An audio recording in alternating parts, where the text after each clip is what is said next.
Africa,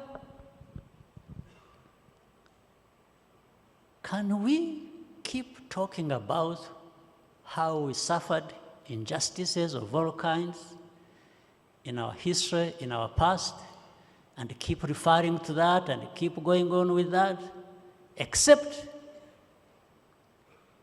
doing the very things that vindicate us and say, actually, this is what we've been saying.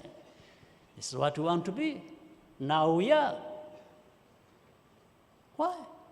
How can we talk about colonialism, about blah, blah, blah, blah, about slavery, about this? There is no debate about how bad those were, what injustice that was. There's no debate about it. It's clear. The debate is about how do we walk away from that and be who we should have been in the first place.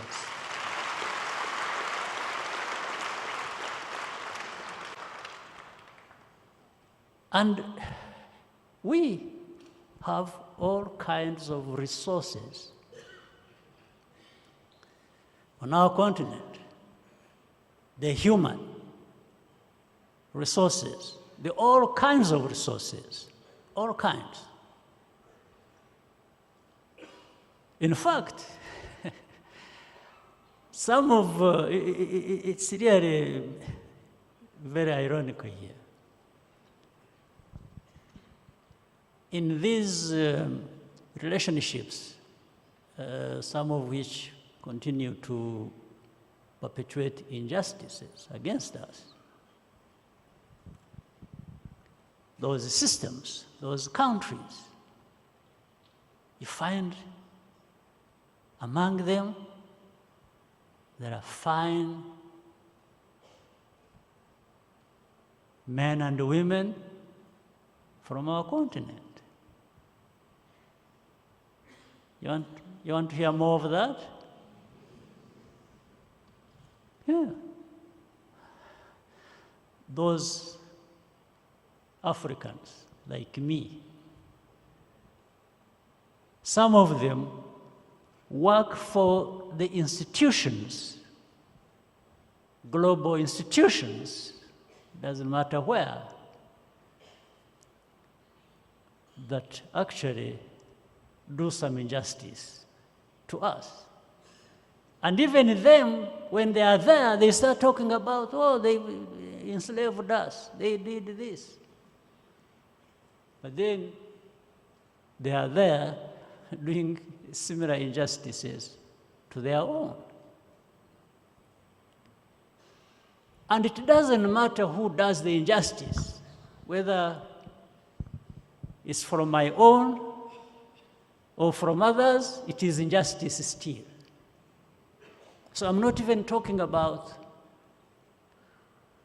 there being injustice that is worse than the other, or done by different people, some of whom should have been closer to me than the other. No, I'm just saying, as our continent of Africa, we need to resolve this problem, where we can always use this excuse that we have suffered for so long on the hands of some people. No, let's resolve this problem ourselves, because we know what to do. We know what needs to be done. So, what, let me, sometimes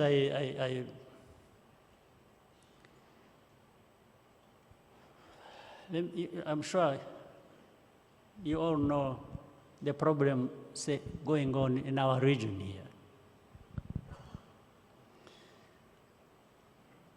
When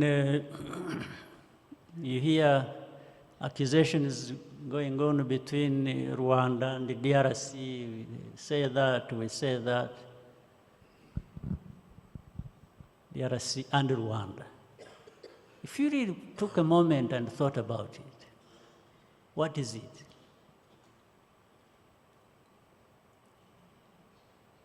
Why should it even be there?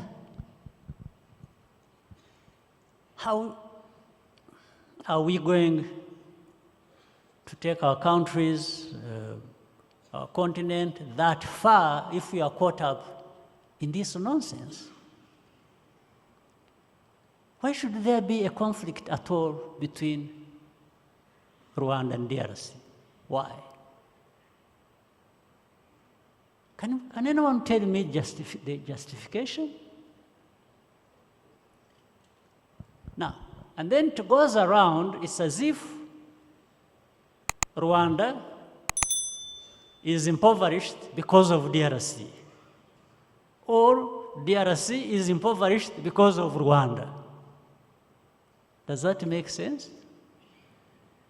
And then there are these big guys who always come to sort us out and say, oh, you behave, if you don't, we'll do this to you, no. And then those of us, the presidents, you can imagine, I'm really unfortunate to be, I think. And somebody, yeah, but why don't you help me to deal with the DRC? If you don't, should help me. I'm crying on a microphone, telling our friends in Europe or America to help me deal with the DRC. He said, why don't you sanction the DRC? I mean, you can understand what I'm saying. Then, and he keeps saying that, Jesus. Or, why would I have a country like Rwanda? So big, so rich.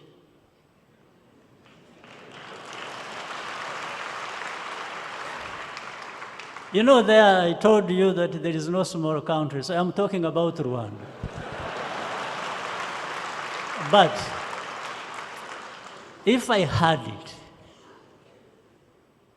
or that I have it, why should I go anywhere to beg for anything? Why? Why should I go to beg for anything from anybody when I have this Rwanda, this big country, these people?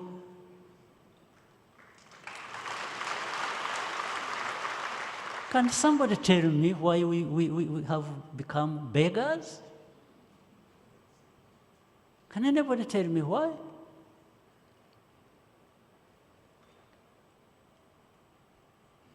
And then later on, we keep saying, we want to be at the same table. Well, you'll be there at the same table as a meal, not as somebody who is going to eat. Yes. The only difference is you are on the table as food to be eaten, not at the table as somebody to eat. This is the difference. So, can't you get tired? Can't we get tired of being meals for some other people? Can't we? We have to always prepare ourselves to be somebody's breakfast, somebody's lunch, and that's all we do every day.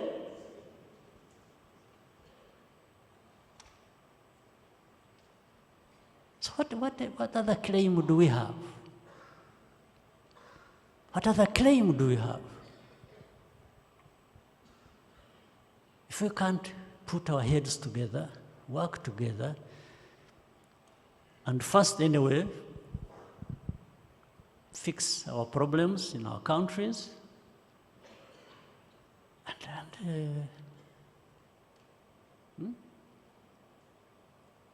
Why?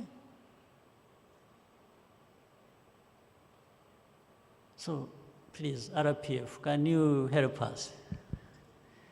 And our brothers and sisters who have come from our brother and friendly countries, can we find some way of dealing with this? You know, I learned from where I was a refugee for many years. Somebody told us a story, which I have sometimes, I can't stop loving it. Somebody told us a story of, you know, I have told you stories of grasshoppers. Yeah, somebody told us a story, I loved it from that time up to now, till now. Because the grasshoppers, those who eat grasshoppers, they collect them, put them in a container, just preparing them to fry them and eat them. Before that happens, you make an observation. The grasshoppers in that container are busy tearing each other apart. They forget somebody's just waiting for them to. They end up in the same saucepan, and they will be all eaten up. But before that, they are eating up each other. Can you have a better analogy than this as far as we Africans are concerned? I'm a king, yes, I'm a king, I think I'm a king,